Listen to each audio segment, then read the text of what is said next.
Assalamualaikum warahmatullahi wabarakatuh. Selamat pagi saudara-saudara semua. Kembali lagi bersama Bang Raffi Channel. Pagi hari ini kami mengadakan kegiatan seleksi calon paskibraka Kabupaten Kampar tahun 2022.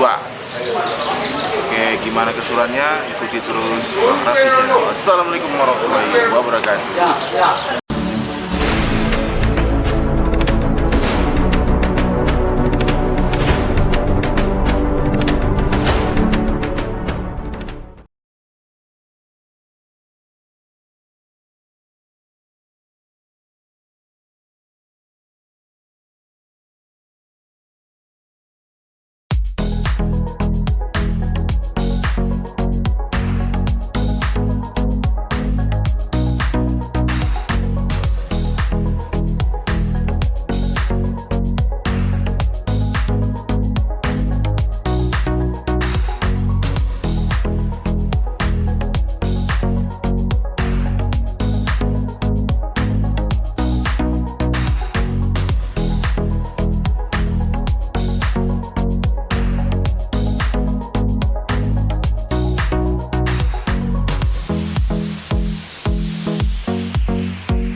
Udara atau cuaca pada hari ini, beberapa hari ini cukup panas di Kabupaten Kampar, khususnya di Bangkinang Kota. Aduh, sangat terik sekali mataharinya. Apalagi kami mainnya di lapangan ya, dari pagi sampai sore. Jadi tidak ada tempat berlindung kecuali tempat ini. Jadi siapa sih yang tidak bangga menjadi salah satu anggota paskibraka? Semuanya pasti bangga lah ya. Jadi buat adik-adik yang sekarang masih di usia sekolah, yang pengen menjadi pasukan pengibar bendera pusaka, Bang Raffi ada tips untuk kalian agar bisa menjadi pasukan pengibar bendera pusaka. Yang pertama itu kalian harus kuasai pengetahuan umum atau akademik dan baris berbaris.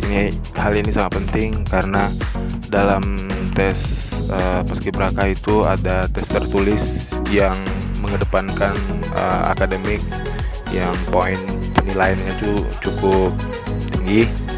Kemudian baris berbaris, kamu harus latihan baris berbaris. Jadi ketika ada ekstrakurikuler di sekolah yang untuk paskibraka di sekolah, kamu harus ikut, harus kuasai baris berbaris sebelum kamu seleksi tingkat kabupaten, nasional, provinsi dan nasional gitu. Yang kedua, tes kesehatan. Tes kesehatan ini sangat penting karena nanti ketika kamu tes kesehatan itu dicek tensinya. Jadi menurut Bang Raffi itu harus serileks mungkin. Jadi tekanan darah kamu itu stabil. Iya. Terus tes kesehatan itu meliputi juga apa namanya tuh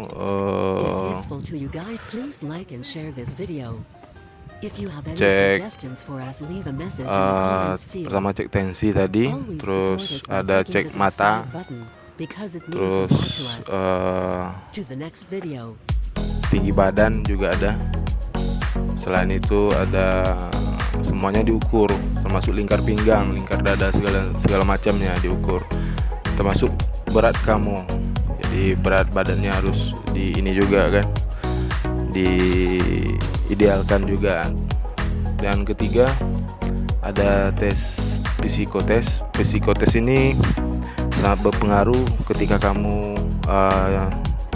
jebol untuk diklat. Jadi di tes psikotes ini dinilai apakah kamu mampu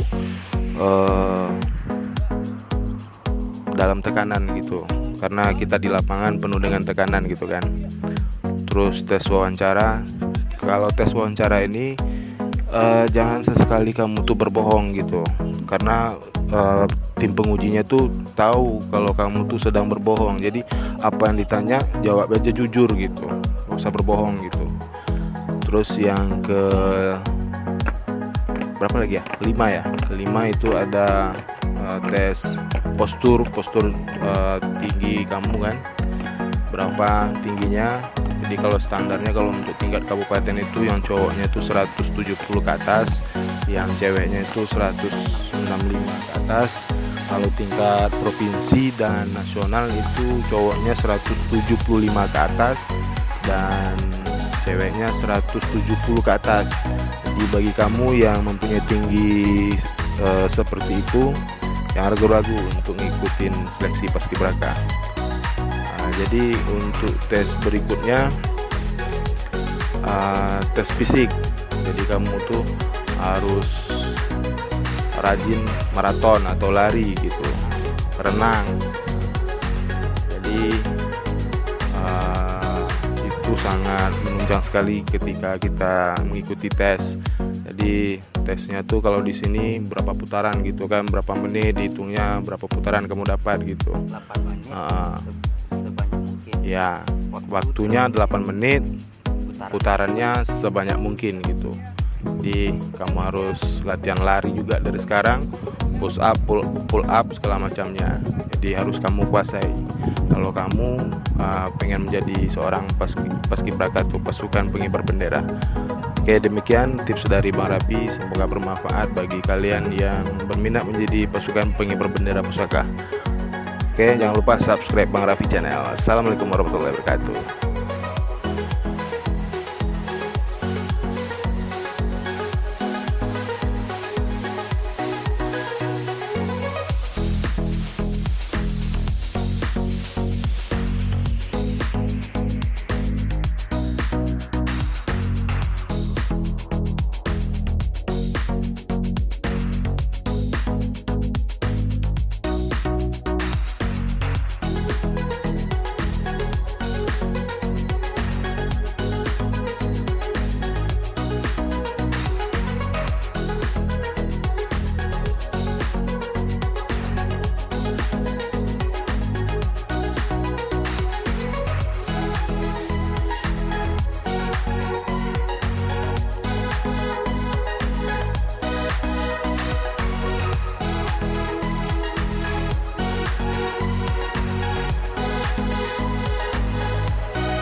Babolang. Biasa kalau orang biasa di lapangan gitu. Tapi aku kan berjemur. Beda warna boleh. Fisik boleh diuji. Halo, selamat siang semuanya. Hari ini Bang Raffi berada di Stadion Tuanku Tambusai, Bangkinang Kota, guna melaksanakan seleksi calon paskibraka tingkat Kabupaten Kampar. Hari ini Bang Raffi bersama Kak Eka Maria, salah satu purna paskibraka tahun 1995. Oke, bagaimana pengalamannya Kak ketika seleksi di tahun 1995 Kak? Ya, dulu di zaman saya tahun 1995 itu yang bikin serunya itu karena pada saat itu kan ulang tahun Indonesia Emas. Ya. Nah, seru, ya ketat sama dari 95 sampai saya kan selalu mengikuti sampailah tahun sekarang 2022. Ya, tingkat seruannya tuh tetap ada, cuma yang memang berbeda sih. Yang bikin berbedanya itu yang penyeleksi ya tentunya berbeda. Zaman dulu kan tentu udah pada pensiun semua, udah pada purna semua. Dan satu lagi stadionnya juga tentu tambah bagus kan. Sekarang stadionnya udah bagus gitu ya. Cuma dari segi materi untuk penyeleksian lebih kurang sama deh, sama materinya sama dengan tahun-tahun yang lalu. Tahun-tahun yang lalu sama. Jadi hari ini pun ada regenerasi dari Kak Maria. Kebetulan anaknya ikut seleksi juga di tingkat kabupaten ya Kak ya? Tingkat kabupaten. Alhamdulillah, mudah-mudahan lulus. Amin. Oke, gimana pesan Kakak untuk generasi muda atau calon paskibraka tahun 2022 nih Kak? Iya. Pesan kakak ya, mau panggil kakak ya, gimana pun walaupun sekarang udah tinggal anak Purna karena purna ini ya. Di purna tuh nggak ada ibu bapak, nggak ada, adanya kakak sama senior gitu. Pesan kakak singkat saja sih bagi adik-adik yang lulus untuk mengikuti paskibraka walaupun tingkat nasional, provinsi ataupun kabupaten, kalian itu memiliki atau diberi tugas atau pengembangan tugas yang sangat berat karena mengibar bendera merah putih, yaitu kebanggaan negara kita. Jadi maka untuk itu punyalah kebanggaan sendiri di situ kan. Makanya sebelum diklat nanti berjalan, tolong fisiknya dijaga, kesehatannya dijaga, skill atau kemampuannya dalam berbaris juga ditingkatkan. Kenapa Bang Rafi? Kalau cuma mengharapkan di diklat, itu waktu diklat kita kan cuma sebentar. Jadi kalau hanya mengharapkan di diklat itu sangat miris sekali lah. Karena kenapa nanti kita pengen maksimal lah kan. Karena di paskibraka ini tuh banyak formasi-formasi yang bakalan diberikan. Gimana nih cara ngibar bendera yang tepat, yang benar dan asik dan enak dilihat gitu loh. Tapi jangan lupa juga akademiknya. Akademik juga jangan karena fokus di paskibraka nanti belajar baris berbaris belajarnya ketinggalan. Dan berikutnya bagi adik-adik yang memang belum berkesempatan bisa lulus atau belum beruntung di tahun ini, tetap semangat mencoba lagi di tahun depan. Mudah-mudahan berhasil, tingkatkan lagi skill, cari lagi, olah lagi, perdalam lagi, baik dari segi akademis, baris berbaris, fisiknya. Dan bagi adik-adik yang nggak beruntung untuk mengikuti paskibraka, jangan kalian pesimis. Karena kenapa? Masih banyak loh bidang-bidang lain yang bisa membuat mereka jadi naik. Karena kenapa? Paskibraka bukan satu-satunya untuk sukses ke depan, hanya penunjang, dan penunjang itu banyak. Jadi jadikan motivasi saja. Saya pernah mengikuti tes seleksi paskibraka. Nanti mana tahu ada contoh, ada yang mengikut seleksi TNI atau Polri ya. Lebih kurangnya begini. Untuk seleksinya lebih kurang begini. Yang penting mental sama positive thinking aja deh ya. Pokoknya semangat deh. Itu aja. Jadi semangat. Itu pesan dari Kakak untuk adik-adik semua yang mau ikut seleksi calon paskibraka. Tetap semangat, belajar, jangan lupa latihan. Makasih Kakak. Iya, sama-sama Bang Rafi. Sampai jumpa. Sampai jumpa.